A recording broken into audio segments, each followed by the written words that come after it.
അസ്സലാമു അലൈക്കും വറഹ്മത്തുള്ളാഹി വബറകാതുഹു. പ്രിയമുള്ള സഹോദരങ്ങളെ, പരിശുദ്ധമായ റമദാൻ നോമ്പ് 28ആയി. റമദാൻ അതിൻ്റെ അവസാന ഘട്ടത്തിലോട്ടാണ്.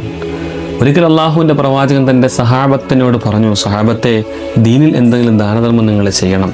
എല്ലാ സ്വഹാബത്തും അവരെ കഴിവിൻ്റെ അനുസരിച്ച് കൊണ്ടുവന്നു. അബൂ അഖീൽ എന്ന് പറയുന്ന ഒരു സ്വഹാബി മാത്രം ഒന്നുമില്ലാതെ വിഷമിച്ചു. അദ്ദേഹം ഒരാളുടെ വീട്ടിൽ രാത്രി പോയി തോട്ടം മുഴുവൻ നനച്ചു. രാവിലെ ആയപ്പോൾ 2 സാഴ ഈത്തപ്പഴം കിട്ടി കൂലിയായിട്ട്. 1 സാഴ അദ്ദേഹത്തിൻ്റെ കുടുംബത്തിന് കൊടുത്തു. 1 സാഴ കൊണ്ടുവന്ന് റസൂലുള്ളാഹിനെ കൊടുത്തിട്ട് പറഞ്ഞു, നബിയെ, പാതിരാത്രി എൻ്റെ കയ്യിൽ ഒന്നുമില്ലാത്തത് കൊണ്ട് ഒരു മനുഷ്യൻ്റെ തോട്ടം നനച്ച് കിട്ടിയ സമ്പത്താണ് നബിയെ, സ്വീകരിക്കണമെന്ന് പറഞ്ഞപ്പോൾ അള്ളാഹുവിൻ്റെ റസൂൽ മറ്റുള്ള ദാനധർമ്മങ്ങളുടെ മുകളിൽ അബൂ അഖീലിൻ്റെ ദാനധർമ്മം വിതറാൻ പറഞ്ഞു സല്ലല്ലാഹു അലൈഹി വസല്ലം.